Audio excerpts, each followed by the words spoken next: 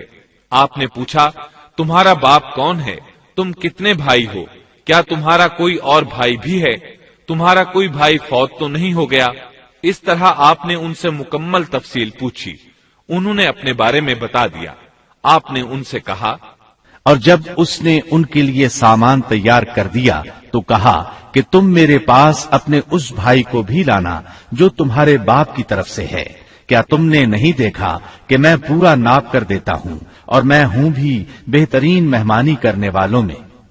آپ نے ان سے یہ بھی کہا، پس اگر تم اسے میرے پاس لے کر نہ آئے تو میری طرف سے تمہیں کوئی ناپ بھی نہ ملے گا، بلکہ تم میرے قریب بھی نہ پھٹکنا۔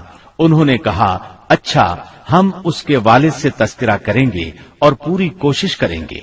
پھر یوسف علیہ السلام نے اپنے غلاموں سے کہا اور اپنے خدمتگاروں سے کہا کہ ان کی پونجی انہی کی بوریوں میں رکھ دو کہ جب لوٹ کر اپنے اہل و عیال میں جائیں اور پونجیوں کو پہچان لیں تو بہت ممکن ہے کہ یہ پھر لوٹ آئیں۔ دراصل یوسف علیہ السلام چاہتے تھے کسی طرح وہ دوبارہ آئیں۔ انہیں یہ خدشہ محسوس ہوا کہ ممکن ہے دوبارہ آنے کے لیے ان کے پاس رقم نہ ہو اور یہ غلہ خریدنے نہ آئیں، اس لیے ان کی قیمت ان کے سامان میں رکھ دی تاکہ وہ دوبارہ آئیں۔ جب یہ گھر پہنچے تو سامان کھولنے سے پہلے باپ سے کہا، جب یہ لوگ لوٹ کر اپنے والد کے پاس گئے تو کہنے لگے، ہم سے تو غلے کا پیمانہ روک لیا گیا، اب آپ ہمارے ساتھ ہمارے بھائی کو بھیجیے کہ ہم پیمانہ بھر کر لائیں، ہم اس کی نگہبانی کے ذمہ دار ہیں۔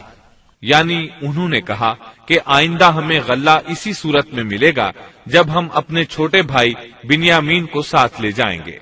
اس پر یعقوب علیہ السلام نے فرمایا، یعقوب نے کہا کہ مجھے تو اس کی بابت تمہارا بس ویسا ہی اعتبار ہے جیسا اس سے پہلے اس کے بھائی کے بارے میں تھا، بس اللہ ہی بہترین حافظ ہے اور وہ سب مہربانوں سے بڑا مہربان ہے۔ مطلب یہ کہ یعقوب علیہ السلام نے ان کی بات ماننے سے انکار کر دیا۔ اس کے بعد جب انہوں نے اپنا سامان کھولا تو کیا دیکھا؟ جب انہوں نے اپنا سامان کھولا تو انہوں نے اپنا سرمایہ موجود پایا جو ان کی جانب لوٹا دیا گیا تھا۔ کہنے لگے، اے ہمارے باپ، ہمیں اور کیا چاہیے؟ دیکھیے تو یہ ہمارا سرمایہ بھی ہمیں واپس لوٹا دیا گیا ہے۔ ہم اپنے خاندان کو غلہ لا دیں گے اور اپنے بھائی کی نگرانی رکھیں گے اور ایک اونٹ کا پیمانہ زیادہ لائیں گے، یہ ناپ تو بہت آسان ہے۔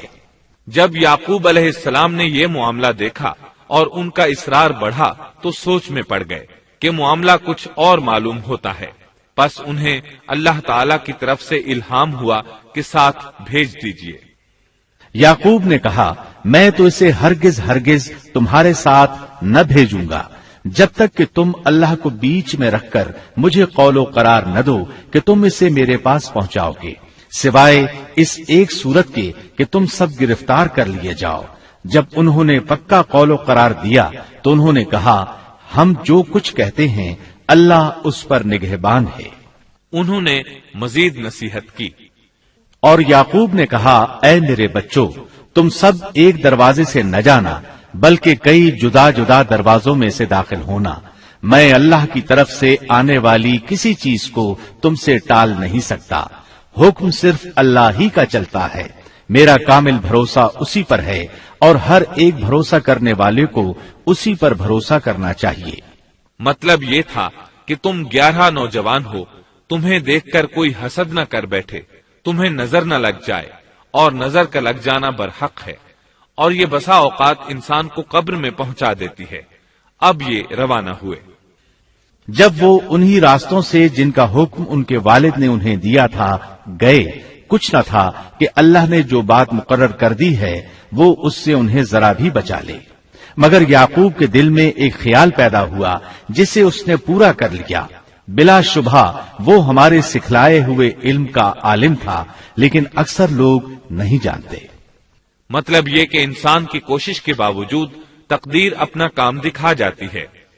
عطا رحمت اللہ علیہ فرماتے ہیں کہ یعقوب علیہ السلام کے بارے میں یہ جو فرمایا کہ اس کے پاس ہمارا دیا ہوا علم تھا، اس کا مطلب یہ ہے کہ یعقوب علیہ السلام جو بھی بات کرتے تھے اس میں اللہ کا ذکر ہوتا اور غور و فکر کے بعد بات کرتے، پہلے اللہ کا نام لیتے، اور یہی ان کا علم تھا۔ یوسف علیہ السلام کے بھائی گئے اور دربار میں حاضر ہوئے۔ آپ نے معمول کے مطابق ان کی رہائش کا انتظام کیا، ہر دو کو ایک کمرہ دیا۔ اس طرح بنیامین اکیلے بچ گئے۔ یوسف علیہ السلام نے فرمایا، چلو اسے ادھر میرے پاس چھوڑ جاؤ۔ جب وہ چلے گئے تو یوسف علیہ السلام نے انہیں گلے سے لگا لیا۔ یہ سب جب یوسف کے پاس پہنچ گئے تو اس نے اپنے بھائی کو اپنے پاس جگہ دی اور کہا کہ میں تیرا بھائی یوسف ہوں، بس یہ جو کچھ کرتے رہے اس کا کچھ رنج نہ کر۔ مطلب یہ کہ وہ بنیامین کو بھی ستاتے رہے۔ اس کے بعد یوسف علیہ السلام نے کیا کیا، اس کا ذکر سورہ یوسف آیت 70 تا 77 میں سنیے۔ پھر جب انہیں ان کا سامان اسباب ٹھیک ٹھاک کر کے دیا تو اپنے بھائی کے سامان میں پانی پینے کا پیالہ رکھ دیا۔ پھر ایک آواز دینے والے نے پکار کر کہا کہ اے قافلے والو، تم لوگ تو چور ہو۔ انہوں نے ان کی طرف منہ پھیر کر کہا کہ تمہاری کیا چیز کھوئی گئی ہے؟ جواب دیا کہ شاہی پیالہ گم ہے، جو اسے لے آئے اسے ایک اونٹ کے بوجھ کا غلہ ملے گا۔ اس وعدے کا میں ضامن ہوں۔ انہوں نے کہا، اللہ کی قسم، تم کو خوب علم ہے کہ ہم ملک میں فساد پھیلانے کے لیے نہیں آئے اور نہ ہم چور ہیں۔ انہوں نے کہا، اچھا چور کی کیا سزا ہے اگر تم جھوٹے ہو؟ جواب دیا کہ اس کی سزا یہی ہے کہ جس کے اسباب میں سے پایا جائے وہی اس کا بدلہ ہے۔ ہم تو ایسے ظالموں کو یہی سزا دیا کرتے ہیں۔ بس یوسف نے ان کے سامان کی تلاشی شروع کی، اپنے بھائی کے سامان کی تلاشی سے پہلے۔ پھر اس پیمانے کو اپنے بھائی کے سامان سے نکالا۔ ہم نے یوسف کے لیے اسی طرح یہ تدبیر کی۔ اس بادشاہ کے قانون کی روح سے یہ اپنے بھائی کو نہیں روک سکتا تھا مگر یہ کہ اللہ کو منظور ہو۔ ہم جس کے چاہیں درجے بلند کر دیں، ہر ذی علم پر فوقیت رکھنے والا دوسرا ذی علم موجود ہے۔ انہوں نے کہا کہ اگر اس نے چوری کی تو کوئی تعجب کی بات نہیں، اس کا بھائی بھی پہلے چوری کر چکا ہے۔ یوسف نے اس بات کو اپنے دل میں رکھ لیا اور ان کے سامنے بالکل ظاہر نہ کیا، کہا کہ تم بڑے بدقماش ہو اور جو تم بیان کرتے ہو اسے اللہ ہی خوب جانتا ہے۔ اب وہ بادشاہ یعنی یوسف علیہ السلام کی منت سماجت کرنے لگے۔ انہوں نے کہا کہ اے عزیز مصر، اس کے والد بڑی عمر کے بالکل بوڑھے شخص ہیں، آپ اس کے بدلے ہم میں سے کسی کو لے لیجئے، ہم دیکھتے ہیں کہ آپ بڑے نیک نفس ہیں۔ یوسف نے کہا کہ ہم نے جس کے پاس اپنی چیز پائی ہے اس کے سوا دوسرے کی گرفتاری کرنے سے اللہ کی پناہ چاہتے ہیں، ایسا کرنے سے تو ہم یقیناً ناانصافی کرنے والے ہو جائیں گے۔ جب وہ اس سے مایوس ہو گئے تو تنہائی میں بیٹھ کر مشورہ کرنے لگے۔ ان میں جو سب سے بڑا تھا اس نے کہا، تمہیں معلوم نہیں کہ تمہارے والد نے تم سے اللہ کی قسم لے کر پختہ قول قرار لیا ہے اور اس سے پہلے یوسف کے بارے میں تم کوتاہی کر چکے ہو، پس میں تو اس سرزمین سے نہ ٹلوں گا جب تک کہ والد صاحب خود مجھے اجازت نہ دیں یا اللہ میرے اس معاملے کا فیصلہ کر دے، وہی بہترین فیصلہ کرنے والا ہے۔ تم سب والد صاحب کی خدمت میں واپس جاؤ اور کہو کہ ابا جی، آپ کے صاحبزادے نے چوری کی اور ہم نے وہی گواہی دی تھی جو ہم جانتے تھے، ہم کچھ غیب کی حفاظت کرنے والے نہ تھے۔ آپ اس شہر کے لوگوں سے دریافت فرما لیں جہاں ہم تھے اور اس قافلے سے بھی پوچھ لیں جس کے ساتھ ہم آئے ہیں، اور یقیناً ہم بالکل سچے ہیں۔ یعقوب نے کہا، یہ تو نہیں بلکہ تم نے اپنی طرف سے بات بنا لی، بس اب صبر ہی بہتر ہے، قریب ہے کہ اللہ ان سب کو میرے پاس ہی پہنچا دے، وہی علم و حکمت والا ہے۔ پھر یعقوب علیہ السلام رونے لگے اور کہنے لگے، پھر ان سے منہ پھیر لیا اور کہا، ہائے یوسف۔ ان کی آنکھیں بوجہ رنج و غم کے سفید ہو چکی تھیں اور وہ غم کو دبائے ہوئے تھے۔ بیٹوں نے کہا، واللہ آپ ہمیشہ یوسف کی یاد ہی میں لگے رہیں گے یہاں تک کہ گھل جائیں یا ختم ہی ہو جائے۔ اس پر یعقوب علیہ السلام نے کہا، انہوں نے کہا کہ میں تو اپنی پریشانیوں اور رنج کی فریاد اللہ ہی سے کر رہا ہوں، مجھے اللہ کی طرف سے وہ باتیں معلوم ہیں جو تم نہیں جانتے۔ میرے پیارے بچوں، تم جاؤ اور یوسف کی اور اس کے بھائی کی پوری طرح تلاش کرو اور اللہ کی رحمت سے نا امید نہ ہو، یقیناً رب کی رحمت سے نا امید وہی ہوتے ہیں جو کافر ہوتے ہیں۔ اب ان کے پاس غلہ خریدنے کے لیے سامان تجارت بہت کم تھا، وہ تھوڑا سا سامان لے کر پھر یوسف علیہ السلام کے پاس گئے۔ پھر جب یہ لوگ یوسف کے پاس پہنچے تو کہنے لگے کہ اے عزیز، ہم کو اور ہمارے خاندان کو دکھ پہنچا ہے، ہم حقیر پونجی لائے ہیں، بس آپ ہمیں پورے غلے کا ناپ دیجئے اور ہم پر خیرات کیجئے، اللہ خیرات کرنے والوں کو بدلہ دیتا ہے۔ اب برادران یوسف ان کے سامنے رسوائی کے درجے تک پہنچ گئے، چنانچہ یوسف علیہ السلام نے انہیں زیادہ پریشان کرنا مناسب نہ سمجھا اور اپنا مکمل تعارف کروا دیا۔ یوسف نے کہا، جانتے بھی ہو کہ تم نے یوسف اور اس کے بھائی کے ساتھ اپنی نادانی کی حالت میں کیا کیا؟ انہوں نے کہا، واقعی تو ہی یوسف ہے۔ جواب دیا کہ ہاں میں یوسف ہوں اور یہ میرا بھائی ہے، اللہ نے ہم پر فضل و کرم کیا۔ بات یہ ہے کہ جو بھی پرہیزگاری اور صبر کرے تو اللہ کسی نیکوکار کا اجر ضائع نہیں کرتا۔ انہوں نے کہا، اللہ کی قسم، اللہ نے تجھے ہم پر برتری دی ہے اور یہ بھی بالکل سچ ہے کہ ہم خطا کار تھے۔ جواب دیا، آج تم پر کوئی ملامت نہیں ہے، اللہ تمہیں بخشے، وہ سب مہربانوں سے بڑا مہربان ہے۔ میرا یہ کرتا تم لے جاؤ اور اسے میرے والد کے منہ پر ڈال دو کہ وہ دیکھنے لگیں اور اپنے خاندان کو میرے پاس لے آؤ۔ وہ قمیص لے کر یعقوب علیہ السلام کی طرف چل دیے۔ جو ہی مصر سے چلے یعقوب علیہ السلام نے خوشبو محسوس کر لی۔ جب یہ قافلہ جدا ہوا تو ان کے والد نے کہا کہ مجھے تو یوسف کی خوشبو آ رہی ہے، اگر تم مجھے بے وقوف نہ کہو۔ وہ کہنے لگے کہ واللہ آپ اپنے اسی پرانے خط میں مبتلا ہیں۔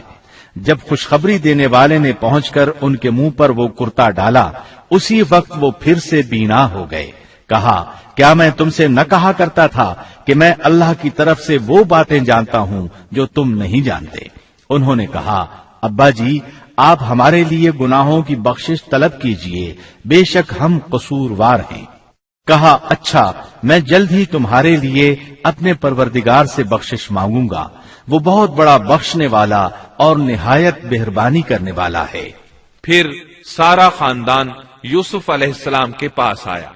جب یہ سارا گھرانہ یوسف کے پاس پہنچ گیا تو یوسف نے اپنے ماں باپ کو اپنے پاس جگہ دی اور کہا اللہ کو منظور ہے تو آپ سب امن و امان کے ساتھ مصر میں آؤ، اور اپنے تخت پر اپنے ماں باپ کو اونچا بٹھایا اور سب اس کے سامنے سجدے میں گر گئے۔ تب کہا کہ ابا جی یہ میرے پہلے کے خواب کی تعبیر ہے، میرے رب نے اسے سچا کر دکھایا، اس نے میرے ساتھ بڑا احسان کیا جبکہ مجھے جیل خانے سے نکالا اور آپ لوگوں کو صحرا سے لے آیا۔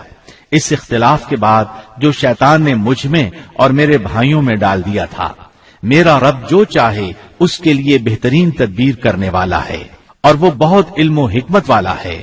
اے میرے پروردگار تو نے مجھے کچھ حکومت عطا فرمائی اور مجھے خواب کی تعبیر سکھلائی۔ اے آسمانوں اور زمین کے پیدا کرنے والے، تو ہی دنیا و آخرت میں میرا ولی اور کارساز ہے۔ تو مجھے اسلام کی حالت میں فوت کر اور نیکوں میں ملا دے۔